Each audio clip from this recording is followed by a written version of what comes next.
نحمده ونصلي على سيدنا رسوله النبي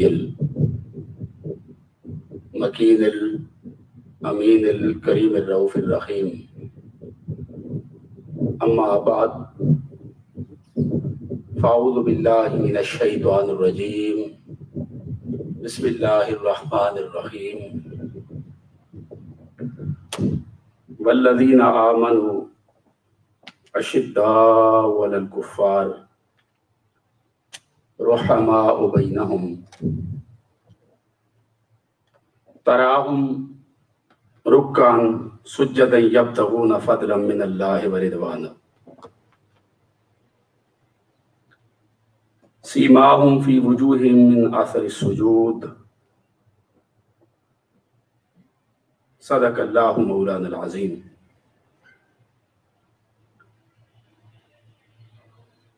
وقال الله تبارك وتعالى: يوم لا يخزي الله النبي والذين آمنوا معه نورهم يسعى بين أيديهم. وقال الله تبارك وتعالى في شان حبيبه الكريم: إن الله وملائكته يصلون على النبي يا أيها الذين آمنوا صلوا عليه وسلموا تسليما. اللهم صل على سيدنا ومولانا محمد وعلى آل سيدنا ومولانا محمد وبارك وسلم. الصلاة والسلام عليك يا سيدي يا رسول الله، وسلم عليك وعلى آلك وأصحابك يا سيدي يا رحمة للعالمين. الصلاة والسلام عليك وعلى آلك وأصحابك يا راحة قلوب العاشقين. اللہ رب العزت کی توفیق، فضل و احسان، کرم سے جمعۃ المبارک کی نماز کی ادائیگی کے لیے منہاج القرآن انٹرنیشنل اوسلو کے مرکز پر ہم جمع ہیں اور ہماری لائیو ٹرانسمیشن بھی جا رہی ہے. جتنے لوگ ہمیں سن رہے ہیں، اللہ رب العزت سب کو اس مقدس دن کی برکات عطا فرمائے، اور جس کرونا وبا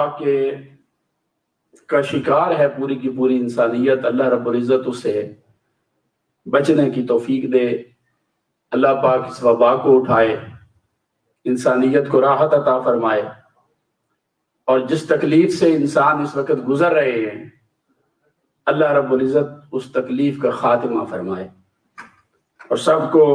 صحت و سلامتی اور تندرستی عطا فرمائے. پچھلے 2 جمعۃ المبارک پر ہم نے صحابہ کرام رضوان اللہ علیہم اجمعین، ان کی عظمت، ان کی فضیلت، ان کا شرف اور قرآن مجید کی روشنی میں ان کا مقام اور درجہ بیان کیا تھا، اور یہ عرض کیا تھا کہ صحابہ کرام رضوان اللہ علیہم اجمعین کی جماعت یہ وہ عظیم جماعت ہے جو سب سے پہلے قرآن مجید کے مخاطبین بنے،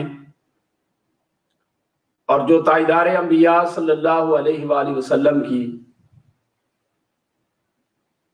بارگاہ کے ارد گرد جمع ہو گئے، جنہوں نے سب سے پہلے تائیدار انبیاء صلی اللہ علیہ وآلہ وسلم کی دعوت حق کو قبول کیا، جنہوں نے سب سے پہلے اسلام کی خاطر قربانیاں دیں، اور جنہوں نے سب سے پہلے اشاعت دین اور تبلیغ اسلام کا فریضہ سر انجام دیا. یہ صحابہ کرام رضوان اللہ علیہم اجمعین کی جماعت تھی. یہ وہ صالحین کا طبقہ تھا کہ جنہوں نے اشاعت و فروغ دین میں ملامت کرنے والوں کی ملامت کی پرواہ نہ کی، اور ہر قسم کے دکھ، تکلیف اور امتحان کو برداشت کیا،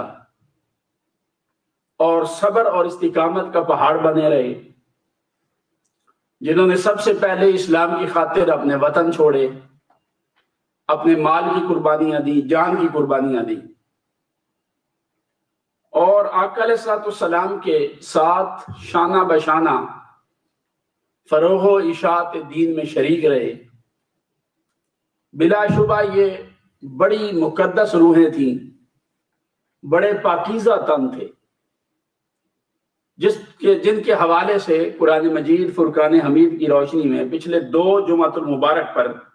ہم نے بڑی تفصیل کے ساتھ بات کی، جن میں سے والسابقون الاولون بھی ہیں، مہاجرین و انصار میں سے، اور جن کے بارے میں اللہ رب العزت نے ارشاد فرمایا سورہ تحریم میں کہ یوم لا یخزی اللہ النبی والذین آمنوا معہ، کہ یہ وہ جماعت صرف دنیا میں ہی کامیاب و کامران نہیں ہوئی اور خیر القرون میں ہی شامل ہونے کے انہیں شرف حاصل نہیں رہا، بلکہ یہ وہ جماعت ہے جو یوم حشر بھی عزت و وقار حاصل کرے گی،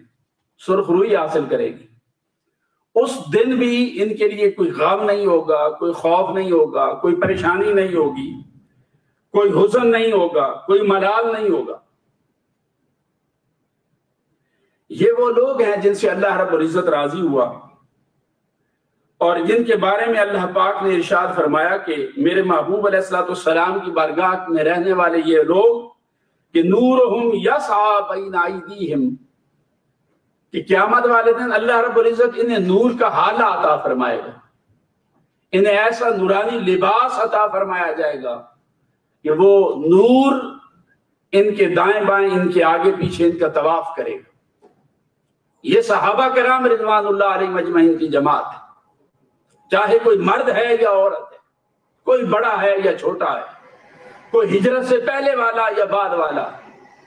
جنہوں نے آقا علیہ الصلوۃ والسلام کے ساتھ وفا نبھائی، اللہ رب العزت انہیں ناکام و نامراد نہیں کرے گا۔ یہ صحابہ کرام کا مقام اور ان کا شرف ہے جو اللہ رب العزت نے قرآن مجید فرقان حمید میں بیان فرمایا کہ صحابی ہونے میں سب آقا علیہ الصلوۃ والسلام کی بارگاہ کے ارد گرد جمع ہو گئے تو برابر ہیں، مگر ان کا شرف، ان میں سے ہر ایک کا مقام اور درجہ وہ دوسروں سے مختلف ہے۔ وہ لوگ جنہوں نے سب سے پہلے آقا علیہ الصلوۃ والسلام کی دعوت حق کو قبول کیا ہے، اور وہ لوگ جنہوں نے سب سے آخر میں آقا علیہ الصلوۃ والسلام کی دعوت حق کو قبول کیا ہے، یہ برابر تو نہیں ہو سکتے۔ جو ہر سفر و حضر میں حضور کے ساتھ رہے، جنہوں نے ہر تکلیف برداشت کی، ہر پریشانی برداشت کی، ہر قربانی دی، ان لوگوں کا جو بالکل آخری درجے کے صحابہ کرام ہیں، ان کے ساتھ موازنہ کرنا یہ ظلم اور زیادتی۔ جس کا جو مقام اور درجہ ہے اسے اس کے اسی مقام اور درجے پر ہی رکھا جائے، اور اس کی جو عظمت و فضیلت ہے اس کو قبول کیا جائے، یہ اہل سنت و جماعت کا مشرب۔ یہی وجہ ہے کہ امام ابو منصور بغدادی آپ فرماتے ہیں کہ اصحابنا مجمعون علی ان افضلهم الخلفاء الاربعۃ ثم الستۃ الباقون۔ اب صحابہ کرام کے مابین جو عظمت اور شرف کا معیار کیا ہے، سب سے بلند درجہ کس کا، پھر کس کا، پھر کس کا، ان کی درجہ بندی کیا ہے، اس کو بیان کیا ہے ہمارے ائمہ۔ حضرت ابو منصور بغدادی فرماتے ہیں کہ ہمارے اصحاب کا اس بات پر اجماع ہے کہ تمام صحابہ کرام میں سے سب سے زیادہ افضل وہ خلفائے راشدین، ثم الستۃ الباقون الی تمام العشرہ، اور ان 4 خلفائے راشدین کے بعد پھر وہ 6 لوگ جو عشرہ مبشرہ میں شامل ہیں، ان کا درجہ آتا ہے۔ یعنی عشرہ مبشرہ کا درجہ بہت بلند ہے، وہ خوش نصیب جنہیں حضور علیہ الصلوۃ والسلام نے اسی دنیا میں جنتی ہونے کی بشارت عطا فرمائی، مگر ان 10 لوگوں میں سے بھی پھر ان کی سب سے زیادہ عظمت و فضیلت ہے جو خلفائے راشدین۔ اب خلفائے راشدین کے بعد پھر درجہ وہ فرماتے ہیں بدری صحابہ کرام کا آتا ہے، ثم البدریون، تیسرا درجہ بدری صحابہ کا ہے، ثم اصحاب احد، پھر چوتھے درجہ جو ہے جنگ احد میں شریک ہونے والے صحابہ کا ہے، ثم اہل بیعت الرضوان بالحدیبیہ، پھر سن 6 ہجری میں حدیبیہ کے مقام پر جو لوگ بیعت رضوان میں شریک ہوئے ان کا درجہ۔ وفی النص القرآن تفضیل السابقین الاولین من المہاجرین والانصار، اور جو السابقون الاولون جو مکہ میں ایمان لے کر آئے اور پھر جن لوگوں نے ہجرت کی اور جو نصارہ ہوئے،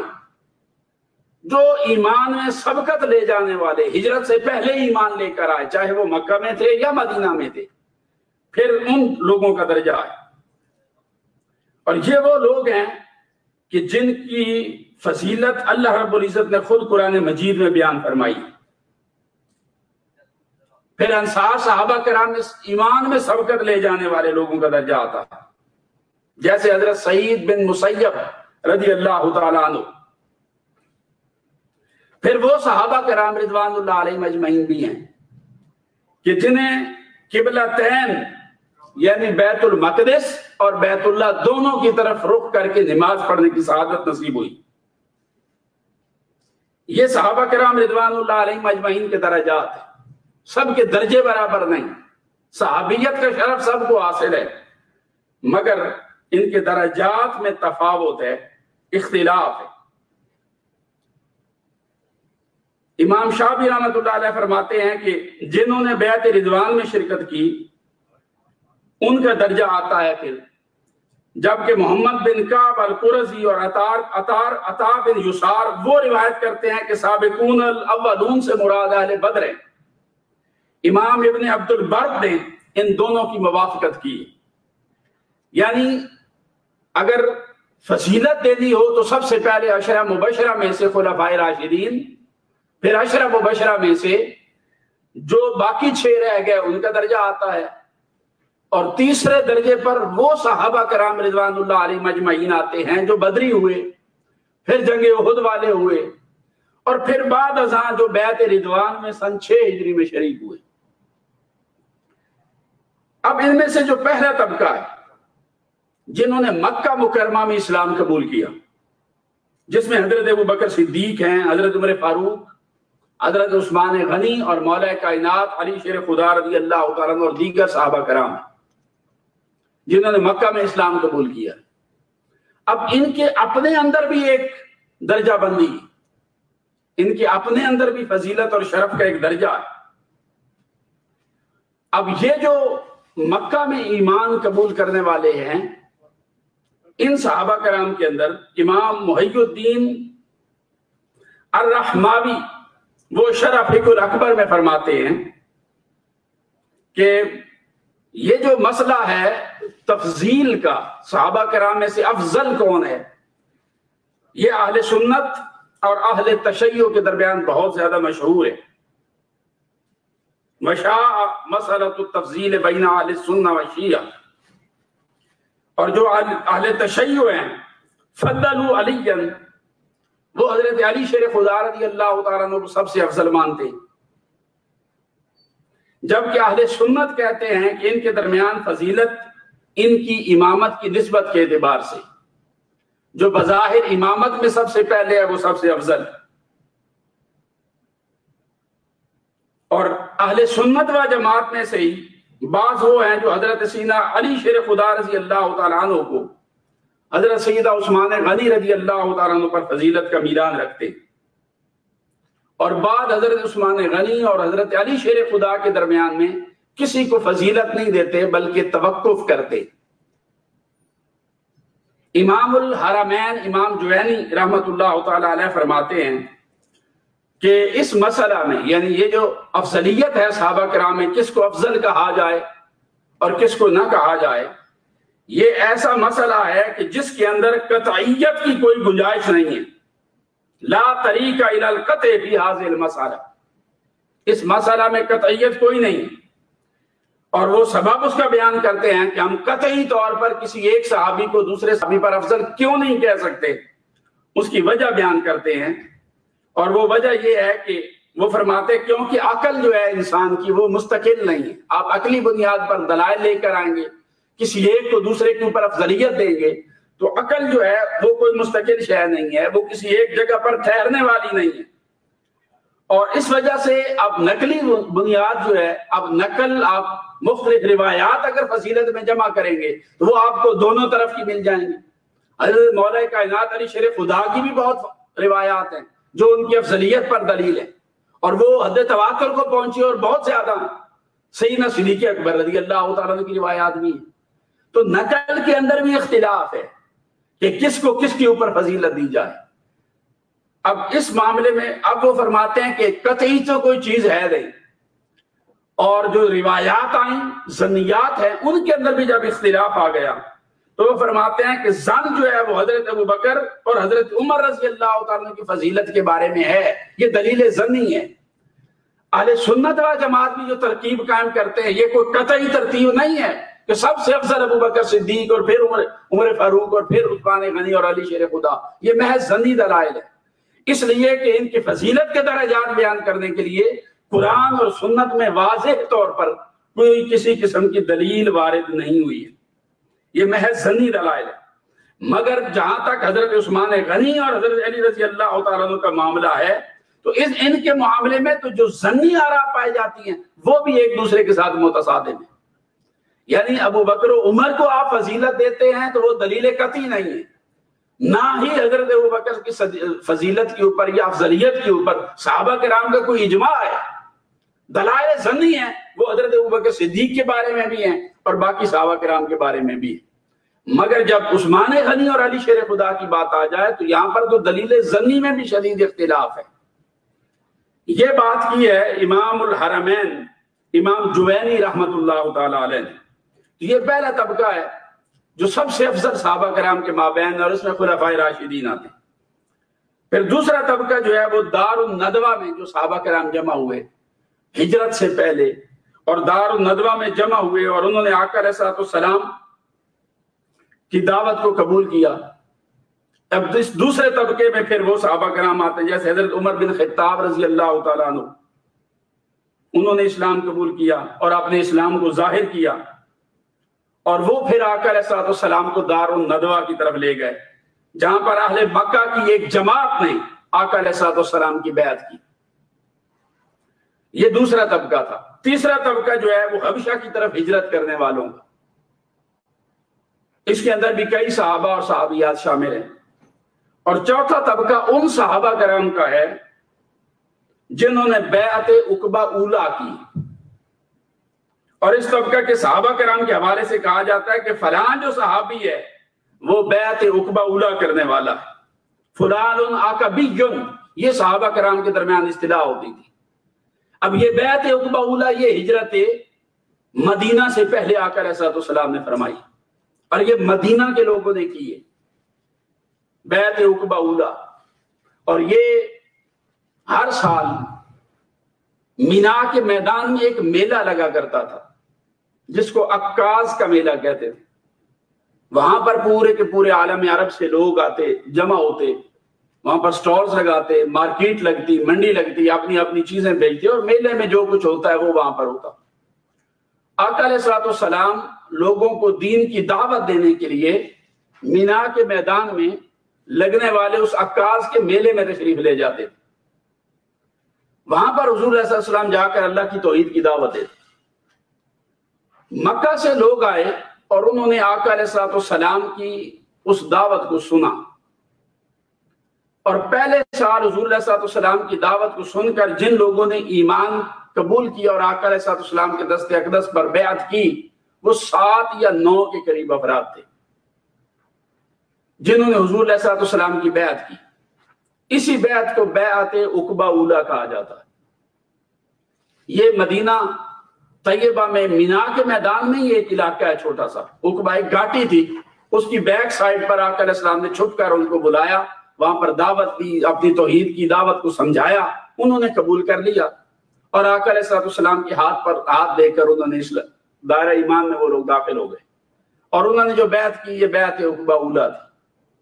پھر وہ مدینہ طیبہ چلے گئے حضور کے شاگرد بن کر۔ آقا علیہ السلام نے ان کے ساتھ حضرت مصعب بن عمیر رضی اللہ تعالیٰ عنہ کو مدینہ طیبہ بھیج دیا،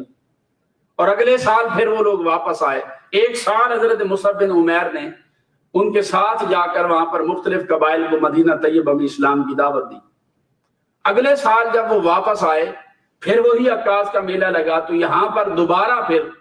آقا علیہ الصلوۃ والسلام نے جو لوگ وہ اپنے ساتھ اور لوگوں کو دعوت دے کر آئے تھے، ان سب کو آقا علیہ الصلوۃ والسلام نے اپنی بیعت میں لیا۔ یہ دوسرے سال جو بیعت ہوئی اسے بیعت عقبہ ثانیہ کہا جاتا ہے، جس میں 73 کے قریب جو مرد تھے اور 5 یا 6 کے قریب خواتین شریک ہوئی۔ یہ بیعت عقبہ ثانیہ۔ تو پھر یہ جو بیعت عقبہ کرنے والے صحابہ کرام ہیں یہ چوتھے طبقے میں آتے ہیں، بیعت عقبہ اولا کرنے والے، اور بیعت عقبہ ثانیہ کرنے والے جو ہیں یہ پھر 5ویں طبقے میں آتے ہیں، اور پھر ان میں اکثریت انصار صحابہ کرام کی تھی۔ پھر چھٹا طبقہ ان صحابہ کرام کا ہے جنہوں نے مدینہ طیبہ کی طرف ہجرت کی، اور یہ آقا علیہ الصلوۃ والسلام کے ساتھ کئیوں نے ہجرت کی، کئی حضور سے چند دن پہلے نکلے، کئی بعد میں نکلے، مگر آقا علیہ الصلوۃ والسلام کے ساتھ ان کی ملاقات جا کر وادی قباء میں ہوئی۔ یہ چھٹا طبقہ ہے۔ اور پھر یہ وہ لوگ ہیں کہ جو مسجد نبوی کی تعمیر تک بھی آقا علیہ الصلوۃ والسلام کے ساتھ شریک ہوتے رہے۔ یہ سارے کے سارے لوگ چھٹے طبقے کے صحابہ کرام میں آ گئے۔ پھر 7واں طبقہ اہل بدر کا ہے، جو پہلا مارکہ ہوا اسلام کا، اور مشرکین مکہ اگریسو ہوئے اور انہوں نے اٹیک کیا مدینہ پر، تو ڈیفینسو وار لڑی گئی مدینہ طیبہ میں۔ یہ بدر کی جنگ ہے، تو بدری صحابہ کرام یہ بھی صحابہ کرام میں بہت زیادہ مشہور تھے، تو طبقہ وائز اگر ان کو دیکھیں تو یہ 7ویں طبقے میں آتے۔ اگرچہ اسلام قبول کرنے والے بدری صحابہ کرام میں وہ پہلے ابو بکر صدیق بھی ہیں، عمر بھی ہیں، عثمان غنی بھی ہیں، علی شیر خدا رضی اللہ تعالیٰ عنہ بھی ہے، دیگر بھی ہیں رضوان اللہ علیہ مجمعین۔ تو یہ 8ویں طبقے میں پھر اور بعد میں اس ایمان قبول کرنے والے لوگ جو بیعت عقبہ کے بعد مسلمان ہوئے وہ بھی اس میں شریک ہو گئے، تو یہ 8واں طبقہ بن گیا۔ 9واں طبقہ بیعت رضوان میں شریک ہونے والے صحابہ کرام کا، اور 6 سن ہجری میں بیعت رضوان ہوئی۔ اس موقع پر جو لوگ آقا علیہ الصلوۃ والسلام کے ساتھ شریک ہوئے، اور یہ وہ لوگ تھے جنہیں اللہ رب العزت نے جنت کی بشارت دی، فرمایا اللہ پاک نے ان کو معاف کر دیا گیا، اور جن کے بارے میں آیت اللہ پاک نے نازل فرمائی تھی لَقَدْ رَضِيَ اللَّهُ عَنِ الْمُؤْمِنِينَ إِذْ يُبَايِعُونَكَ تَحْتَ الشَّجَرَةِ، یہ وہ لوگ ہیں جن کے ساتھ اللہ راضی ہو گیا ہے، اور یہ درخت کے نیچے حضور کی بیعت کرنے والے لوگ جنہوں نے بیعت رضوان کی۔ یہ 9واں طبقہ ہوا۔ پھر 10واں طبقہ وہ ہے جو حدیبیہ اور فتح مکہ کے درمیان مسلمان ہوا۔ فتح 8 سن ہجری سے پہلے اور بیعت رضوان کے بعد 6 سن ہجری کے بعد، ان 2 سالوں کے درمیان جو لوگ مسلمان ہوئے یہ 10ویں طبقے کے اندر آئے، یہ صحابہ کرام رضوان اللہ علیہ مجمعین، جن میں سے حضرت خالد بن ولید رضی اللہ تعالیٰ عنہ شامل ہیں، حضرت ابو ہریرہ رضی اللہ تعالیٰ عنہ اسی طبقہ کے اندر شامل ہیں، حضرت عمر بن العاص رضی اللہ تعالیٰ عنہ، اور کئی کثیر تعداد میں صحابہ کرام رضوان اللہ علیہ مجمعین۔ پھر جب خیبر فتح ہوا تو خیبر فتح ہونے تک جو لوگ آتے رہے وہ سارے اسی طبقہ کے اندر ہی شامل تھے۔ یہ 10واں طبقہ تھا۔ اور 11واں طبقہ وہ ہے جو 8 سن ہجری میں جب فتح مکہ ہوئی اس کے بعد مسلمان ہوئے، یا فتح مکہ والے دن مسلمان ہوئے، یا جو طلقاء ہوئے۔ آقا علیہ الصلوۃ والسلام نے فرما دیا لا تثریب علیکم اليوم وانتم الطلقاء، بے شک وہ ساری زندگی خلاف لڑے ہو مگر فتح مکہ کے دن مسلمان ہو گئے، جب آقا علیہ السلام نے ایک عمومی پروٹیکشن کا اور امان کا حکم دے دیا، اس دن جو مسلمان ہو گئے تو یہ لوگ آ گئے 11ویں طبقے کے اندر، جس میں حضرت امیر معاویہ رضی اللہ تعالیٰ عنہ اور بہت سارے قریش اور اہل مکہ کی دیگر جتنی آبادیاں ہیں ان کے افراد اس کے اندر شامل ہیں۔ حضرت ابو سفیان امیر معاویہ کے والد گرامی اس میں شامل ہیں۔ تو یہ وہ لوگ ہیں جو طلقاء میں شامل ہیں، جنہیں خود حضور نے معاف فرما دیا اور حضور کے اخلاق سے متاثر ہو کر پھر یہ مسلمان ہوئے فتح مکہ والے دن یا بعد میں مسلمان ہوئے۔ اور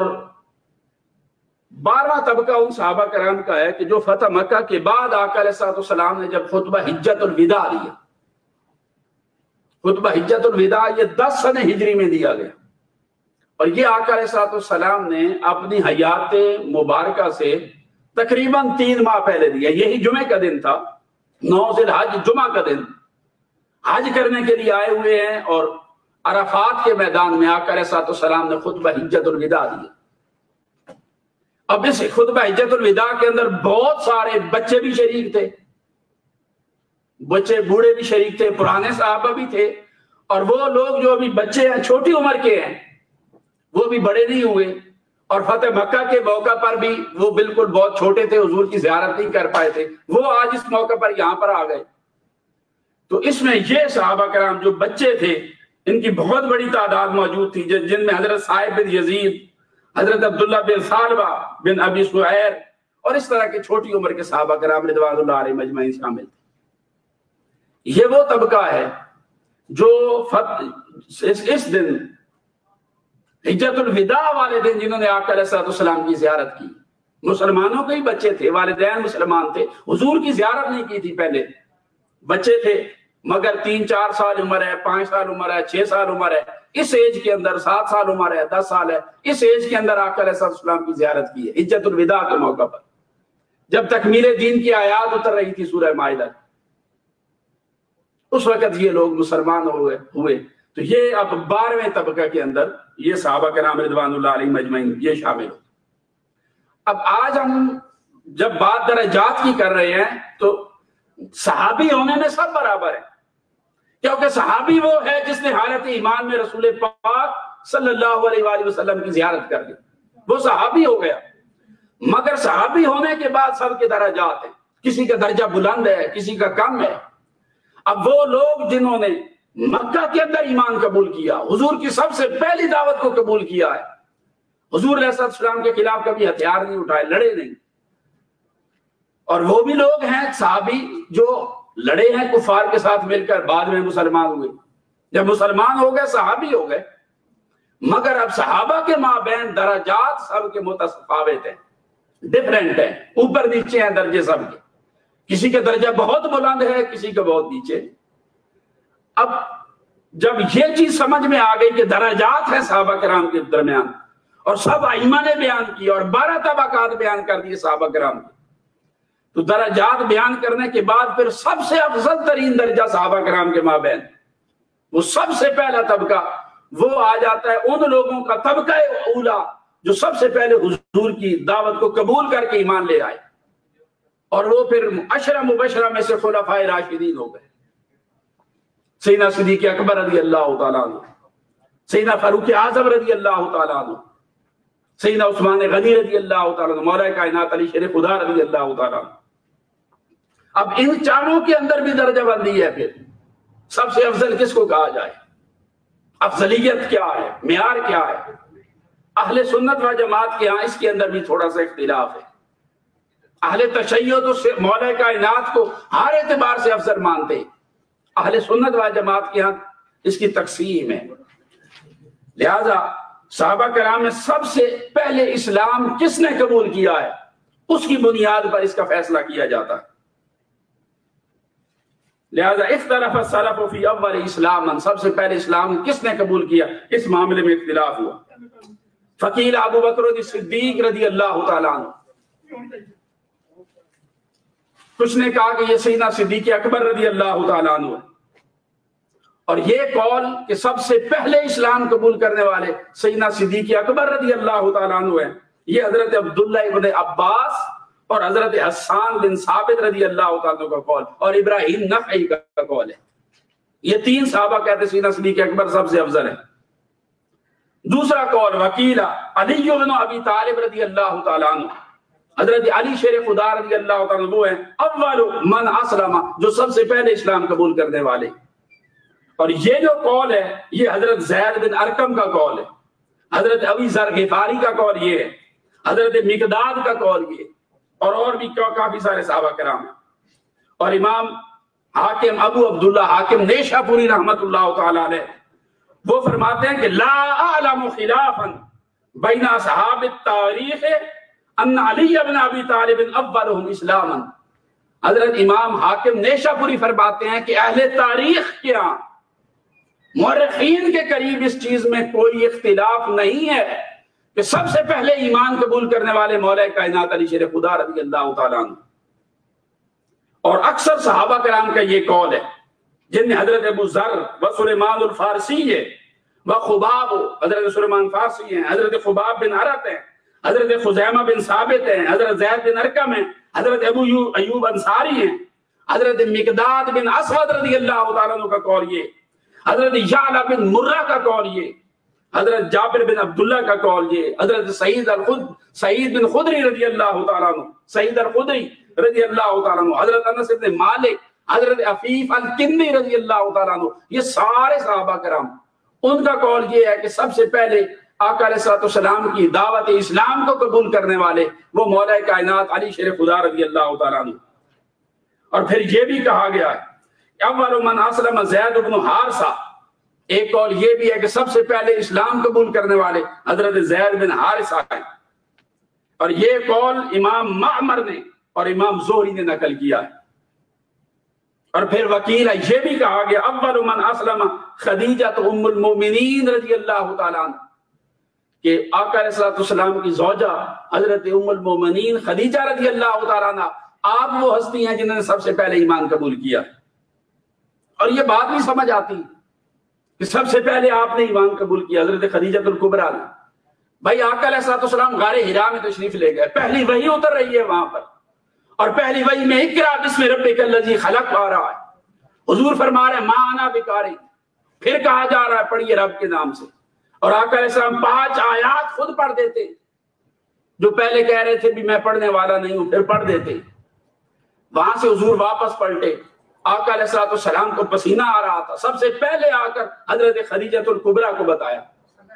کہ آج میرے پاس ناموس اکبر آیا اور یہ آیات میرے اوپر اتری۔ حضرت خدیجہ الکبریٰ کو فرمایا زملونی، مجھے چادر اڑا دو، انہوں نے چادر اڑائی۔ انہوں نے آقا علیہ السلام کو تسلی دی کہ آپ صلہ رحمی کرنے والے، جو برائی سے بھی پیش آئے آپ اس کے ساتھ اچھائی سے پیش آتے، آپ کا رب آپ کے اوپر اپنی وحی اتار رہا ہے، اور لگتا یہ ہے کہ آپ کے ساتھ یہ ویسا ہی معاملہ ہو رہا ہے جیسا پہلے انبیاء کے ساتھ ہوتا تھا۔ تو جب آقا علیہ السلام انہیں بتا رہے ہیں اس طرح وحی اتری، تو سب سے پہلے گھر کے اندر، اب اس گھر میں آقا علیہ السلام ہوتے، حضرت خدیجہ الکبریٰ ہوتی، اور مولا کائنات علی شیر خدا ہوتے، کیونکہ حضرت علی شیر خدا کی کفالت تاجدار انبیاء صلی اللہ علیہ وسلم نے خود فرمائی تھی، وہ رہتے ہی حضور کے ساتھ تھے، ابھی وہ چھوٹے بچے تھے، 10 سال عمر تھی ان کی، 9-10 سال عمر تھی۔ تو گھر کے اندر سب سے پہلے ایمان جن لوگوں نے قبول کیا وہ حضرت خدیجہ الکبریٰ اور مولا کائنات علی شیر خدا رضی اللہ تعالیٰ عنہ تھی۔ اب جب گھر سے باہر یہ دعوت نکلی، بلکہ گھر کے اندر ہی پھر وہ غلام آ گئے آپ کے، حضرت زید بن حارثہ رضی اللہ تعالیٰ عنہ، یہ تیسرے لوگ ہو گئے، تیسرا بندہ ہوا جس نے اسلام قبول کیا۔ اور پھر چوتھا جو گھر سے جب دعوت باہر نکلی اور دوستوں تک آقا علیہ السلام نے پہنچائی، تو پھر آپ کے دوستوں میں اور جوان مردوں میں سب سے پہلے حضرت سیدنا صدیق اکبر رضی اللہ تعالیٰ عنہ ایمان لے کر آئے۔ یعنی صدیق اکبر رضی اللہ تعالیٰ عنہ کے ایمان قبول کرنے سے پہلے 3 لوگ دائرہ اسلام میں داخل ہو چکے تھے، یہ چوتھی ہستی تھی سیدنا صدیق اکبر رضی اللہ تعالیٰ عنہ۔ اور اس کو بیان کیا ہے امام زہری نے اور قتادہ نے اور محمد بن اسحاق بن یسار نے، اور ایک جماعت نے اس کو روایت کیا۔ وہ فرماتے ہیں وَبَلَغَنَا اتفاق العلماء ان اول من اسلم خدیجہ رضی اللہ تعالیٰ عنہ، کہ سب سے پہلے جو اسلام قبول کرنے والی ہستی وہ حضرت خدیجہ رضی اللہ تعالیٰ عنہ ہے، وہ حضرت خدیجہ رضی اللہ تعالیٰ عنہ ہے۔ وَأَنَّ اخْتِلَافَهُمْ إِنَّمَا هُوَ اول من اسلم بعدها، اور آقا علیہ السلام کی دعوت کو قبول کر کے حضرت خدیجہ الکبریٰ نے ایمان قبول کیا، اور ان کے بعد سب سے پہلے جنہوں نے اسلام قبول کیا ہے وہ فرماتے ہیں وَالصَّحِيحُ أَنَّ عَلِيًّا رضی اللہ تعالیٰ عنہ، کہ وہ حضرت علی شیر خدا رضی اللہ تعالیٰ عنہ کی ہستی، اور فرماتے ہیں اول ذاکر اسلم وحکا ابن عبد البر علی اتفاق علیہ، اور ابن اسحاق نے اپنی سیرت میں اس کو بیان کیا کہ سب سے پہلے حضرت خدیجہ الکبریٰ اور علی بن طالب رضی اللہ تعالیٰ نے ایمان قبول کیا، تیسرے درجے پر زید بن حارثہ نے اسلام قبول کیا، اور پھر جب آقا علیہ السلام نے اسلام کا اظہار کیا، گھر سے باہر اس کی دعوت دی، تو پھر سیدنا صدیق اکبر رضی اللہ تعالیٰ عنہ نے اسلام قبول کیا۔ یہ وہ روایات ہیں جن کو امام احمد نے، امام ترمذی نے روایت کیا، ابن شیبہ نے روایت کیا ہے، اور امام ترمذی نے کہا ان ساری روایات کے بارے میں کہ یہ جو روایات ہیں یہ حسن اور صحیح ہیں، کہ سب سے پہلے حضرت خدیجہ الکبریٰ، پھر مولا کائنات علی شیر خدا، پھر حضرت زید بن حارثہ، اور پھر سیدنا صدیق اکبر رضی اللہ تعالیٰ عنہ نے ایمان قبول کیا۔ اس لیے مولا کائنات علی شیر خدا خود بھی فرماتے، آپ فرماتے ہیں انس بن مالک کی روایت میں کہ بعث النبی صلی اللہ علیہ وآلہ وسلم یوم الاثنین، کہ آقا علیہ السلام کی سوموار والے دن بعثت ہوئی ہے، وصلی علی یوم الثلاثاء، اور منگل والے دن حضرت علی شیر خدا نے حضور علیہ السلام کے پیچھے نماز ادا فرمائی۔ 10 سال کی عمر ہے ابھی، سوموار کو حضور نے دعوت دی اور منگل کو نماز پڑھی تو حضرت علی شیر خدا پیچھے نمازی تھی۔ اسی طرح حضرت عبداللہ بن عباس رضی اللہ عنہ کی روایت بھی ہے ایک طرق سے کہ ان اول من اسلم علی رضی اللہ تعالیٰ عنہ، کہ پہلا شخص جس نے اسلام قبول کیا ہے وہ حضرت علی شیر خدا رضی اللہ تعالیٰ عنہ ہے۔ پھر حضرت علی شیر خدا خود بھی روایت کرتے، حضرت عمر بن میمون بھی روایت کرتے، وکان علی اول من اسلم من الناس بعد خدیجہ، حضرت خدیجہ کے بعد سب سے پہلے مولا کائنات علی شیر خدا رضی اللہ تعالیٰ عنہ ایمان قبول کرنے والے۔ پھر حضرت ابو ذر روایت کرتے، وہ فرماتے، اور حضرت سلمان رضی اللہ تعالیٰ عنہ سے وہ کہتے، اخذ رسول اللہ صلی اللہ علیہ وآلہ وسلم بید علی، آقا علیہ السلام نے حضرت علی شیر خدا کا ہاتھ پکڑا، فقال ان ھذا اول من آمن بی، اور حضور نے فرمایا کہ یہ وہ بندہ ہے جو سب سے پہلے میرے اوپر ایمان لے کر آیا۔ حضور نے مولا کائنات کا ہاتھ پکڑ کر فرمایا میرے اوپر ایمان سب سے پہلے لے کر آنے والی ہستی وہ حضرت علی شیر خدا رضی اللہ تعالیٰ عنہ کی ہستی، اور اس کو بھی امام طبرانی نے معجم الکبیر میں روایت کیا۔